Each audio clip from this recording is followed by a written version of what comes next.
आई वडील कुणामुळे गेले? माझ्यामुळेच गेले आई वडील.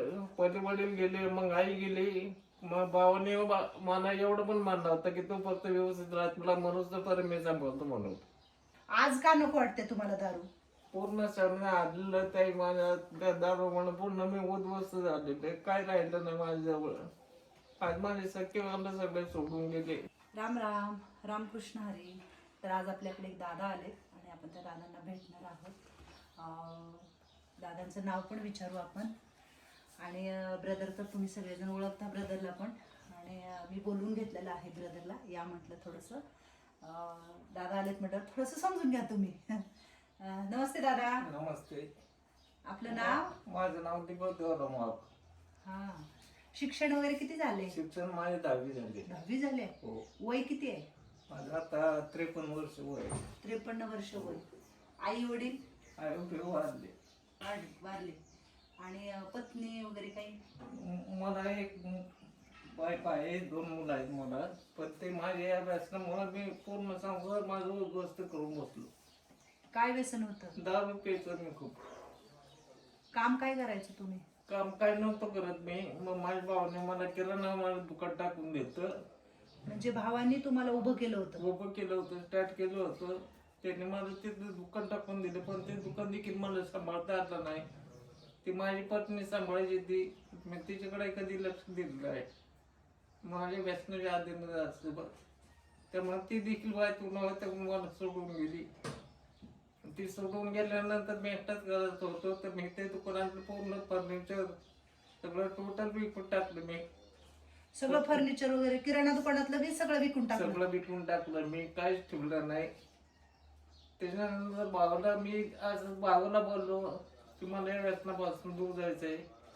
तर ते म्हणलं ठीक आहे. मग तर मी म्हणलं मला व्यसन मुक्तीमध्ये टाका पूर्ण.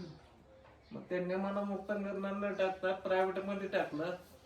तिथं महिन्याला त्या 18,000 रुपये तो भरत होता. 3 महिने मला तिथं ठेवलं.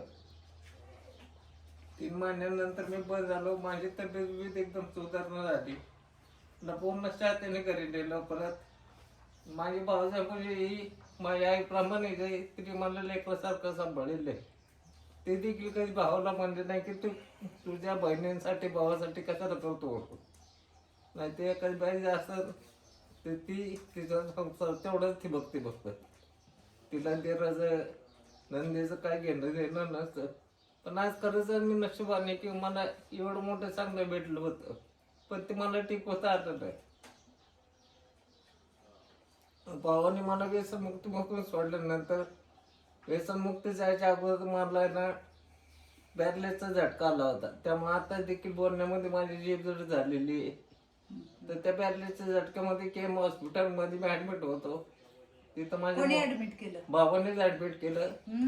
मग केम हॉस्पिटलमधून भावाने सोडल्यानंतर मला खर्च बिर्च करून नेल्यानंतर 6 महिने त्याच्या लेकराप्रमाणे त्यानं माझं केलं. सांभाळलं भावाने पूर्ण माझी घाण देखील सुसे देखील तो बघत होता.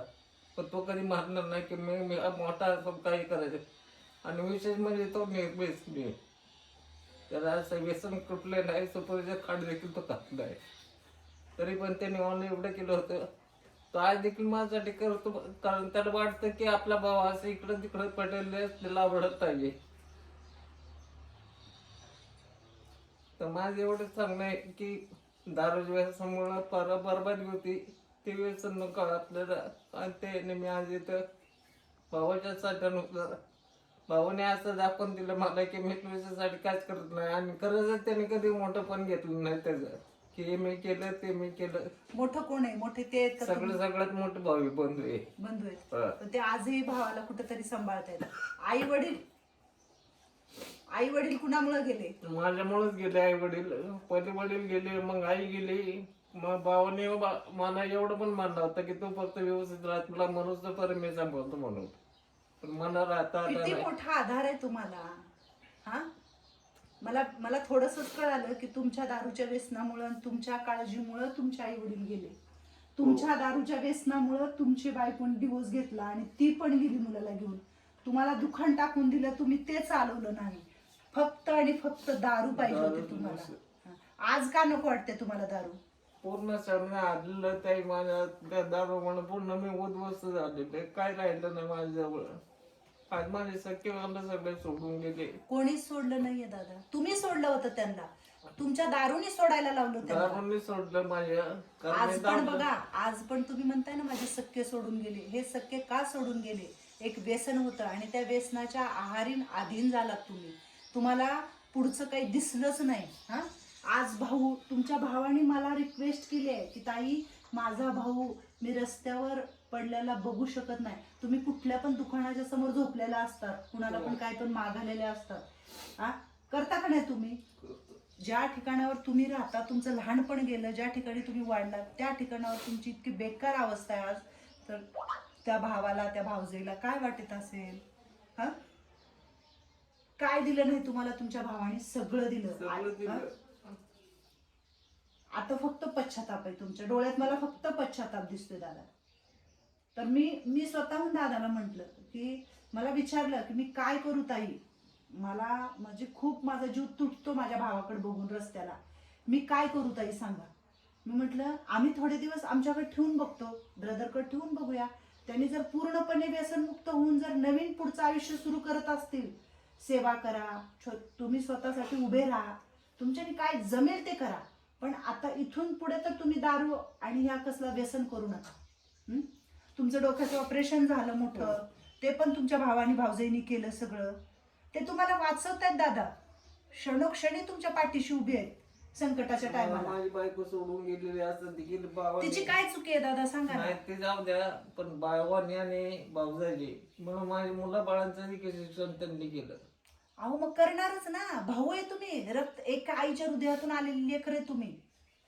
हा, कुठलाच भाऊ, कुठलीच बहीण असं रस्त्यावर कुणाला फिरताना आपल्या रक्त येत असतं. वडील म्हणून काही मुलं बाळांची जबाबदारी स्वीकारली नाही, तेवढी त्यांनी स्वीकारली. मग आता भावासाठी करावंच लागणार ना दादा.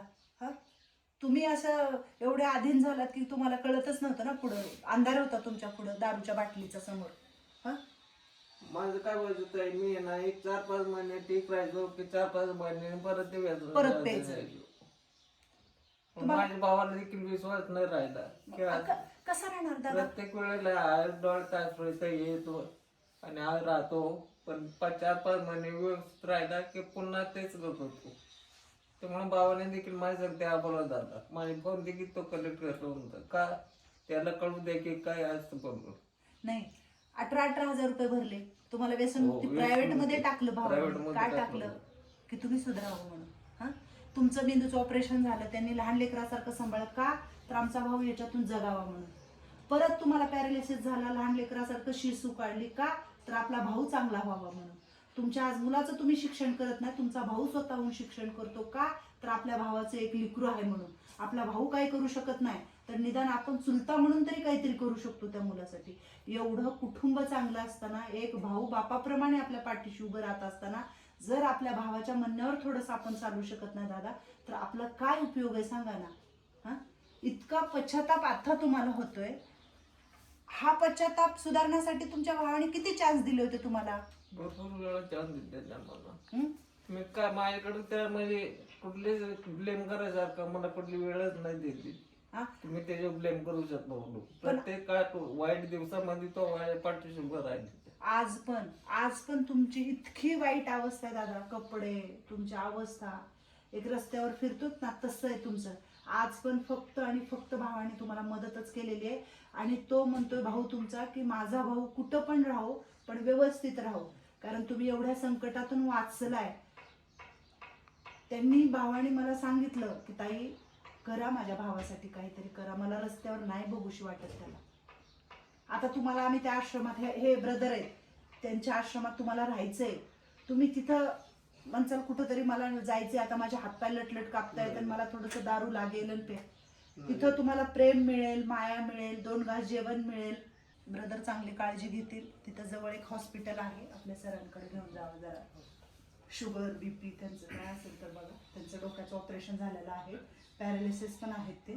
थोडंसं औषध गोळ्या आपण देऊ. 1-2 सलाईन लावावं लागलं तर तिथं त्यांना सलाईन लावा मतकर सरांकडे आपल्या. तुम्हाला सगळं करू दादा, मी नव्याने परत उभं करायचा प्रयत्न करेल तुम्हाला. पण जसं तुम्ही भावाला तुमच्या धोका दिला 5-6 वेळेस, तसं प्लीज मला धोका नका देऊ. मी एवढ्या चांगल्या ठिकाणी पाठवते तुम्हाला, तिथं तुम्ही छान राहा, तिथं पण काही लोक आहेत हा.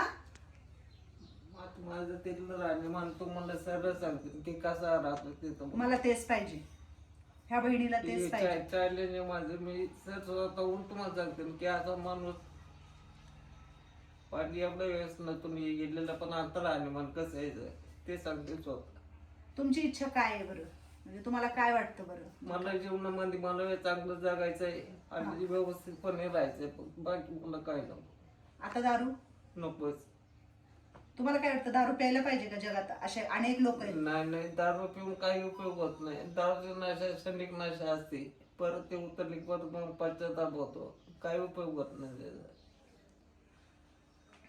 तर बघा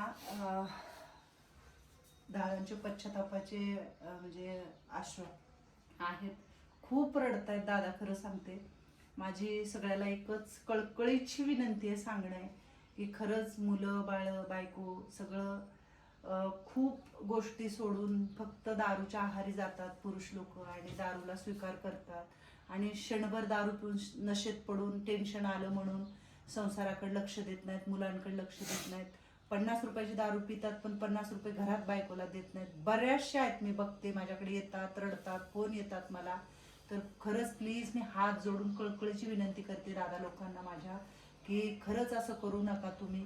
आज ह्या दादांकडे बघून हे करा की किती खूप कठीण आहे त्यांचं. म्हणजे आज आता फक्त आपण त्यांना परत जगायला शिकवणार आहे, पण त्यांची बायको लेकर त्यांच्याकडे परत येतील का नाही मला नाही माहिती, डिवोर्स झालेला आहे.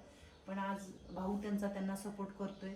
तर प्रत्येक भाऊ भावाला मदतच करत असते, आणि ज्या भावाने इतकं केलं त्या भावाला पण खरंच माझा धन्यवाद, की असे भाऊ पण आहेत जगामध्ये.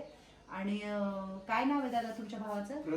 प्रदीप देवराम. हा, प्रदीप दादा, खरंच तुमच्यासारखे भाऊ प्रत्येकाच्या पाठीशी उभं राहावं या समाजामध्ये भावाच्या, आणि असंच भावाला आधार द्यावा. एक मोठा भाऊ मोठ्या बापाप्रमाणे असतो, आणि आज तुम्ही ते करून दाखवले, आणि भावाला आज माझ्यापर्यंत पाठवलं की ताई अजूनही आधार द्या, अजूनही मला त्याला सांभाळायचे. तर दादा, भावाने ते शब्द आणि आम्ही केलेली मदत कधीच वाया नाही गेली पाहिजे. नव्याने उभं राहावा. आयुष्यात चुका झालेल्या भरून काढता येतात, पण माणूस या जगातून गेलेला कधीच परत आणू शकत नाही आपण. माझी परत एकदा तुम्हाला विनंती आहे, आणि तुम्हाला पण सगळ्याला एक या व्हिडिओच्या माध्यमातून सांगण्याचं एकच माध्यम आहे की दारूपासून लांब राहावा, बायको लेकरावर प्रेम करा, आनंदी राहावा, खुश राहावा. हे एक गोष्ट आपण आयुष्यात खूप मोठी करू शकतो. बरोबर ना दादा? हो, बरोबर.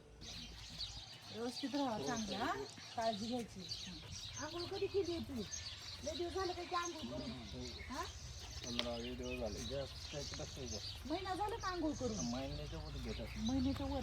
आधी पहिला आंघोळ करा गेल्या हे कपडे दिले रोहनचे, हा, माझ्या छोट्या मुलाचे कपडे आहेत, जरा मोठे होतील आपण घेऊन नवीन कपडे परत. हा, छान. आता ब्रदर दाढी वगैरे करतील, नाण्याच्या दुकानात घेऊन आंघोळ करा मस्त स्वच्छ, जेवण करा पोटभर. संध्याकाळी मी फोन करेल ब्रदरला, आणि भेटायला पण येईल. हा, मी पण एक बहीण आहे तिसरी, आता ते 2. जवळच्या बहीण आहेत, हा, त्या लांब आहेत, या जवळच्या आहेत. हा, मी जवळची बहीण आहे. आणि आज हे सर आले बघा मदतीला. खूप चांगलं कार्य आहे त्यांचं पण, त्यांचं हॉटेल आहे. आणि म्हटलं मी पण काही मदत करेन, कार्य करतो मी. म्हटलं दादांना मदत करा. दादांकडे आता आज आपले 7 ते 8 लोक झालेत, मीच इकडून पाठवलेले. तर सगळे असेच आहेत. तर आणि असंच आशीर्वाद मिळत राहू. हो हो हो, नक्की नक्की. आणि बऱ्याच जणांचे संसार जागेवर येऊ. हो हो हो हो, व्यसनापासून ह्या जगाला कसं लांब न्यावं हे काही कळतच नाही. भारताचं सर्वात मोठं देखील कारण म्हणजे व्यसनाधीनता. व्यसनाधीनता कमी झाली पाहिजे. खूप. गव्हर्नमेंटला टॅक्स किती जातो याच्यामधून व्यसनाधीनतेमुळे. बघा ना, दिवसभर कष्ट करायचं, मरमर मरमर करायचं, संध्याकाळी पिऊन बायकोचं भांडण, तिला मारहाण, आणून देणं नाही, स्वतःचं लेवर खराब, किडन्या खराब, अवस्था बेकार. दादांच्या गाडीत बसा, निवांत आपलं बसा पुढे. छान आंघोळ करा पहिले गेल्यावर. हा.